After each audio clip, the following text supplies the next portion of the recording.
Welcome to Real Money Talks. Real strategies from the moneymakers and the world changers that you can use to make millions, keep those millions, multiply your wealth, and build your team. Here's your host, author of 5 New York Times bestsellers, money expert on Dr. Phil, CNN, CNBC, The Street TV, Fox News, and The View, Loral Langemeier.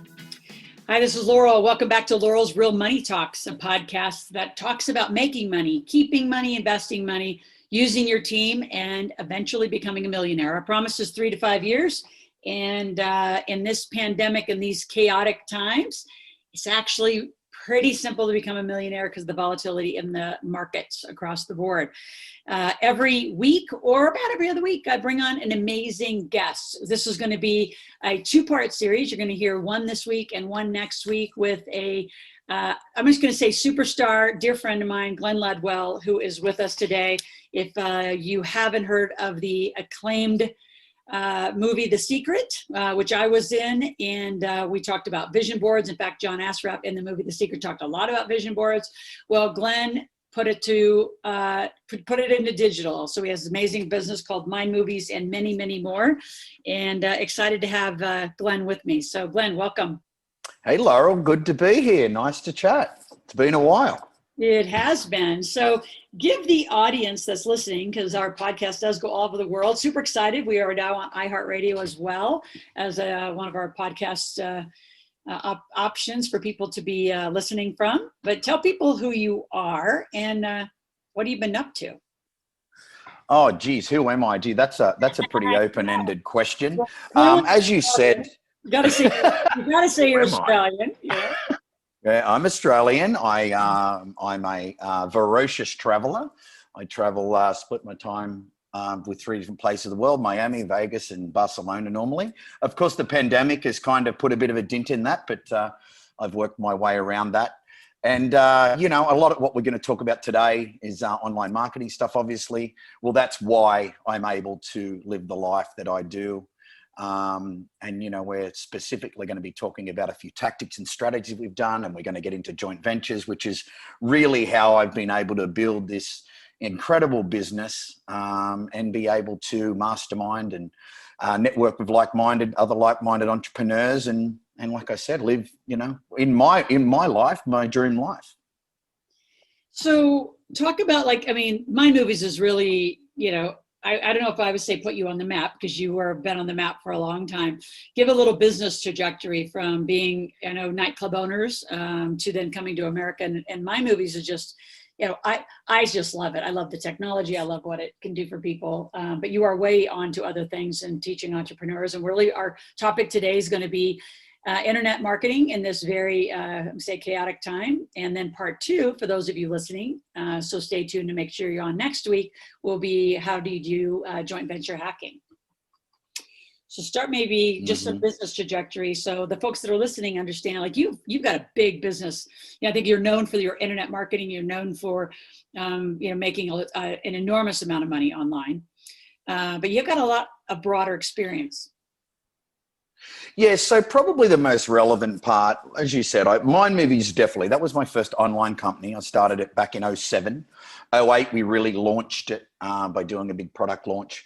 And the most significant, I guess the brag, and it's truly not a brag, it's just so people listening will go, why am I listening to this guy about this topic? And the reason is I didn't know anything at all, anything about the internet. I still can't type. So if you're a technophobe, trust me, you're okay. I still can't download a song to my phone, but I employ dozens of people who can, and that's the point. But I didn't have money to put into a business. I didn't know anything about it. So I just, I kind of got in, got my feet wet, and started, making, I thought, that relationship kind of thing. I saw this affiliate thing. I thought, maybe I can do a bit of that. Anyway, the reason I bring that up, it's like I was able to, with no knowledge at all, really in 3 years, get that business from zero to $6 million a year in volume per year. And the reason I say that is because it was solely with joint ventures and the tactics and the strategies that we're talking about today. So, and yeah, sure, that was a long time ago. It's easier now. There's a lot more. There was no social media hardly at all back then. There was MySpace. There's so much more opportunity now. So for anyone who's listening, who's maybe starting out, there really is no excuse. Like I said, I couldn't even turn a computer on, and I was able to build this very, very significant business. And, you know, as you said, Loral, I have morphed into different things just over the years. I got pretty good at what I was doing, you know, so I did more of that. No rocket science there. It's just got a bit better at this, a bit better at that, did more of that, then started masterminding more and started to teach those things bit more. So I've just branched out into a couple of other avenues in the last 5 or 6 years for that reason, because I really love it. What is your kind of, I'd say, pet project, your favorite project that you're working on right now?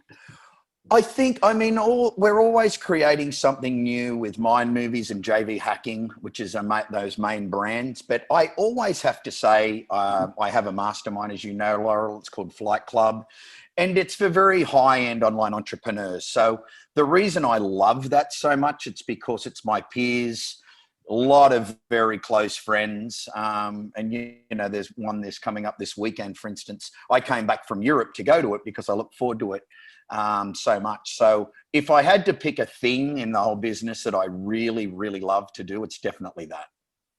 Awesome. So let's talk about the pandemic. You know, you and I actually hardly even talked since then. You moved out of San Diego, moved to Vegas. Like you said, you've got, you know, Vegas, Miami, and Barcelona as your stopping points. But talk about the pandemic. I mean, April, right? March hit, all shut down. Everyone went to the internet. So I'm curious to hear your perspective of all the, let me say, the newbies that are out and what it did. So just going to speak to what the pandemic's done. Yeah, well, I think that, I mean, you know, there's, you know, something good always comes out of these horrific situations. And I think that was, you know, one of those kind of a slap in the face, Nelly, to, you know, I say all the people in the real world, you know, I think this whole online world is not really the real world because honestly, you know, business isn't easy in any business, but I don't know, my opinion, there's nothing even close to as simple with the low barrier of entry, low risk as the internet in internet businesses. So I was grateful every day. I told my team every day, every call I was on, you know, mentoring or whatever, I just said, guys, be grateful that we're in the business that everyone on earth wants to be in now. And it's cramming to try and get into. You know, we're already here. So yeah, sure, we had to work very hard and we pivoted very hard, which I can talk about that a little bit, what we did and more importantly, what you should be doing now or not doing. So, you know, yeah, I mean, we worked really hard, but it did affect us, don't get me wrong. But if we wouldn't have worked as hard as we did to make the changes that needed to happen and, you know, keep speaking, you know, in the way that people want to be spoken to, entering the conversation on what they're already thinking. We had to do all that. If we wouldn't have, yeah, we would have really, we probably would have lost our business like a lot of people did.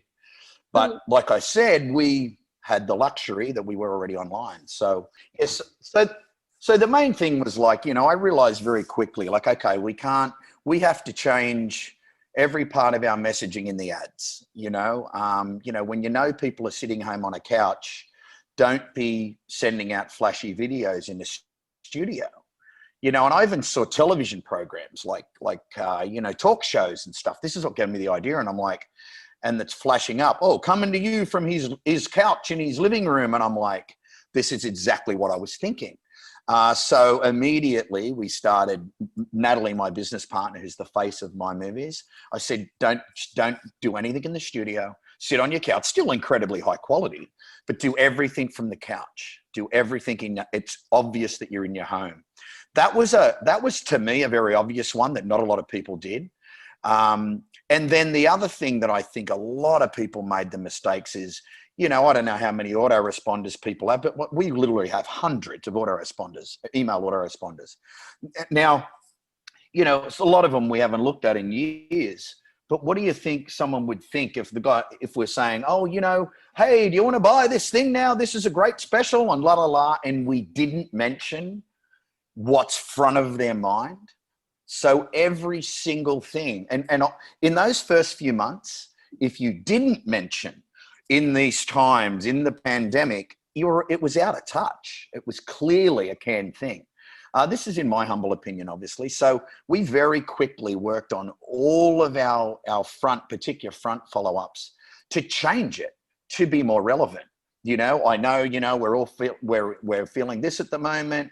We're all feeling, a bit scared of what's going to go on. Like, I hate to speak negatively like that all the time, but in that, I mean, hopefully we'll never experience anything like that again in history, but it needed to be relevant and stay in the, like I said, end of the conversation where someone's already thinking. And that was the biggest thing we had to change. Then there was a lot of stuff, like people were literally frozen in fear. And our stuff is all on mindset. It helps people get out of that.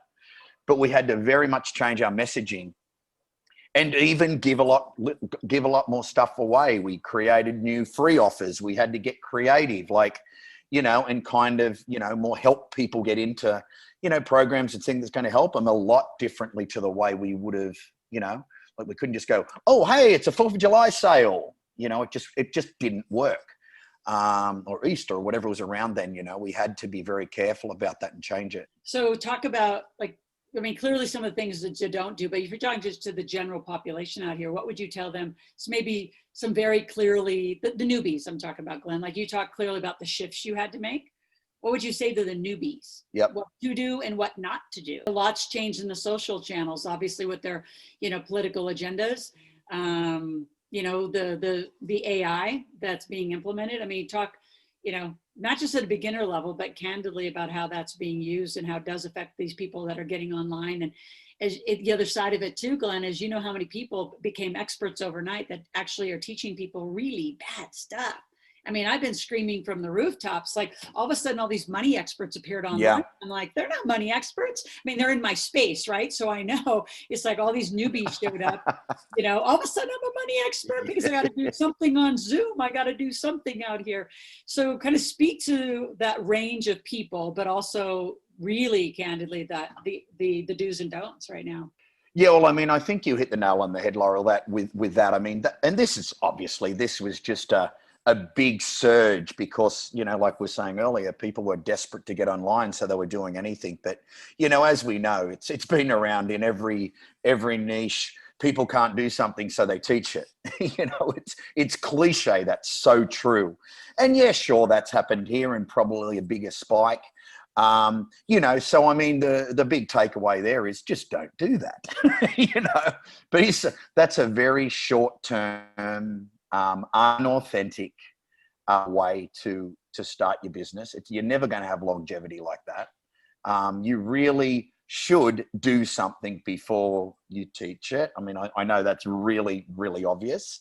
But when people are desperate, they're desperate and they're like, oh my God, what am I going to do?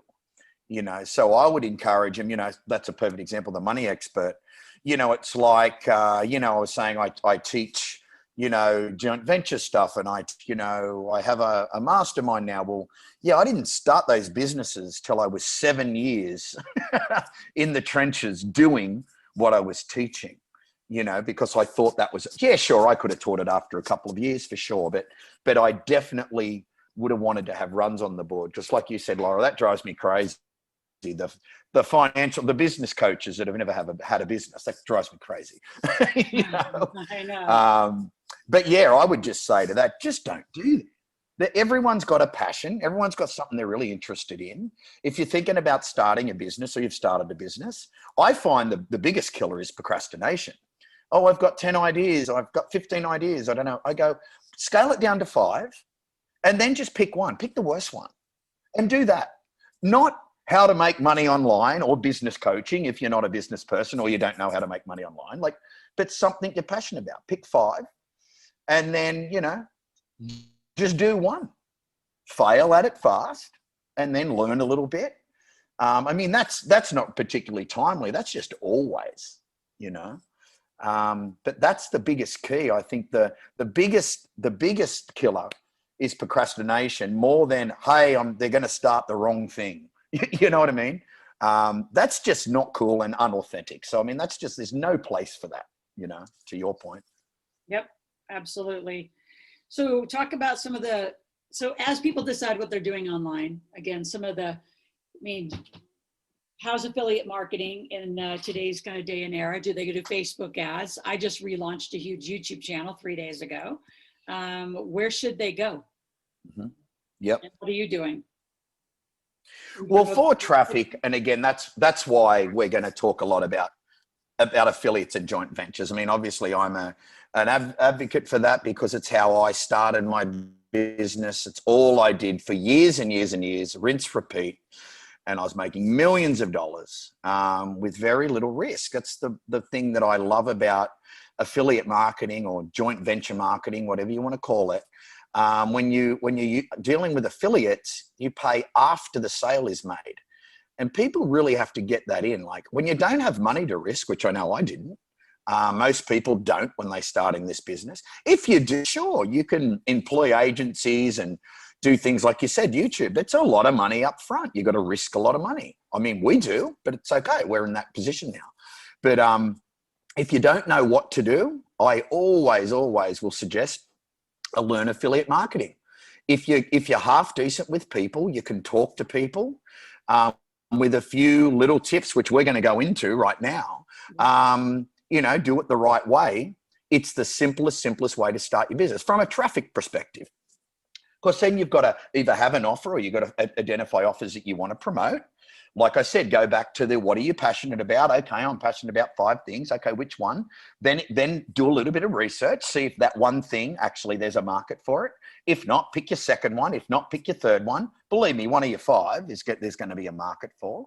And whether you start as an affiliate promoting other people or you decide to create your own program. They're kind of the 2 ways you can go with that. But from a traffic perspective, definitely do that before you start throwing money at Facebook ads and YouTube and Google. You can waste so much money very, very quickly, particularly when you don't know what you're doing. What's producing the best result, the affiliate traffic or the ad traffic? It really depends. And it does go in cycles. Traditionally, affiliate traffic is going to be a higher converting. That's not always the case, but as a general rule, I would say that's correct. And it makes sense. It's the most qualified. Think someone has opted in on someone's list. They know, like, and trust them. And then they get offered something from you. Well, it's fairly endorsed traffic. The thing with Facebook and the tracking is so the way you can get specifically down to your exact avatar now, you can get pretty damn good traffic. It's still not warm, but it's very targeted. So we do, I couldn't say at the moment we do one more than the other. We do pretty well with YouTube and Facebook. We do a little bit with the others, Instagram, TikTok, but they're pretty small. And then we still do a lot of affiliate marketing. We do obviously organic stuff we do as well, but we still do a lot of affiliate. Affiliate marketing would still be responsible for probably 30% of our income overall. Yep. Always will be. Yep. But geez, back in the beginning, it was 100%. And for years and years and years, it was 50, 60, 70%. I didn't like that. I thought we were too reliant on one pillar. So, I actively changed that. But the other good thing, I'm very uncomfortable when 50% of my revenue is, say, from Facebook. I can lose that overnight. I can lose it overnight. Yep. The thing with affiliates, you can't lose every single one of your affiliates overnight, no matter what, no matter what you do, So it's kind of a bit more solid too in that way. Absolutely. So Glenn, before we leave this internet marketing section, talk about just a very simple funnel, but it's made you millions, like when COVID hit. Like what did you do? Yeah, it was kind of what I was talking about earlier about pivoting. And I thought, okay, we've got to think outside the box and, we got to think about, giving stuff away for free and really like helping people through these few months. Because remember back then we were like, oh, this will be over in 2 months. And I think we all really believe that, 2-3 months. So I thought, what can we do to do that? And obviously still hopefully make some money. I was just kind of hoping to get through those few months and then be back to business. So that's what it kind of caused me to come up with this style of a $0 trial. And it works so well that we still use it. on many of our different funnels. But this is basically what it is. You know, I'm sure you would have seen, oh, okay, a zero. Okay, don't pay now, pay in 30 days. I mean, it's the most common thing in the world. So I flipped that a little bit and just changed the positioning to after we'd run, say, a promotion, let's just say it was for a $17 product, let's just say. After I'd run the promotion, I'd then do a follow-up promotion and I'd say, hey, you know, basically with everything that's going on right now, what we've decided to do is pay nothing, not pay nothing for 30 days and then you pay, right? Pay nothing until all this the dust is cleared on all this nightmare. You know, enjoy the benefits. Hopefully it'll help you get through this. And then and only then, you know, in 60, 90 days, pay the $17. Now you see the difference in the positioning there? It's because I'm thinking about what is going on in the prospect's mind here. They're just frozen in fear. Oh, give them 3 months. Oh my God, it'll all be over in 3 months. I'll be fine then. And you know what? I mean, I was very sincere. Like if they weren't in the situation in the 60 or 90 days or whatever it was, I mean, they really didn't have to pay. I mean, it wasn't some, you know, it wasn't anything dishonest. It was, we were really, really trying to help people, you know, and it worked overwhelmingly well. But here's the thing that made it work okay for us from a financial perspective. And I was kind of a little bit, I wasn't sure whether to do this. So we run it the way that I just said, and it worked. We thought, geez, I wonder if we're going to get any of this money at all. You know, from a business perspective, we're like, well, you know, we really do need to get it. Some of it anyway, you know, even if it isn't 60 or 90 days. So what I decided to do, but again, this has got to be in a cool way. I gave an even bigger discount after they took the zero trials. We did it for 90 days and for 60 days. And like I said, we still do it. And this made the difference to them. When they took the $0, we offered them something else. We said, look, we know in this turbulent times, you know, you've got 3 months from now to pay. If you'd like to take advantage, we're going to give you an even bigger discount. We're going to give you it, if you'd like to pay now, for just $9.95. Now, the thing with that was it's such a small amount of money. I mean, we tried it with all different price points and it does still work. But I think that we found that we would get 50 to 60% of the people would take that. So all of a sudden, this $0 trial, we were collecting, say, I don't know, half the money up front. Whereas even with a 30-day trial, you don't do that. And yeah, sure, after the 30 days, yeah, you're waiting a long time, 60 or 90 days. It worked out quite well, better than a normal trial would anyway. So that's really the whole strategy. It's give it free, change the positioning, make it at least a couple of months, you know. I mean, in these turbulent times is always going to be the case, right? And then offer it for an additional massive discount. I mean, it may not be worth your while to do this, but in our case it was. At the bigger discount. And yeah, that's the offer. Really simple, but really effective. Love that. And I assume after the $9.95 or that $9 offer, it's called a 10, that then you just move them through other funnels. Yeah, you know, that was kind of a progression a few months later. I was like, well, I can't be offering upsells there. But, you know, then I thought, well, hang on a minute. I didn't think I could offer the $9 thing too. And I mean, let's be honest, like we're really helping these people. We're saving them a lot of money, getting them to take action. You know what I mean? So it's like, it really is you know, I felt really good about it. And then of course we had some other programs that complement these things that are all lower ticket though. And I'm like, you can't really offer them. And my marketing manager said, if we did it in a cool way, we could. So all we did is we did offer another upsell. We said, look, I know times are tough. And look, I'm glad you took advantage of that. If you're in a position right now, we do have a few other things to show you that will help you. That's it. See, that made it cool and not tacky. Now, if we'd have just gone straight into an upsell process, it would have been terrible, you know, because we weren't speaking to them in the mindset that they're at. And it wouldn't have been congruent with the front of the offer. Does that make sense? Absolutely. And brilliantly done. So those that are listening, we have a part 2 coming up just around the joint venture hacking. In fact, Glenn has a free gift. Those of you that are interested, always go to askloral.com. You can put in your name, phone number, email, ask a question, make a request, and also get some great gifts. So there'll be a link in the show notes that you'll be able to get Glenn's gift on JV hacking. And we look forward to hearing from you and have you listen on the next podcast. Again, you've been listening to Loral's Real Money Talks. We'll be back next week with part 2. Listen in. This is Loral, and you've been listening to my podcast. If you've enjoyed this, I have a couple things you can do that are completely up to you. Number 1, take my quiz. Go to integratedwealthsystems.com and take the quiz. You will find that there's one of 4 personalities, financial personalities we call them, that you're going to fall into.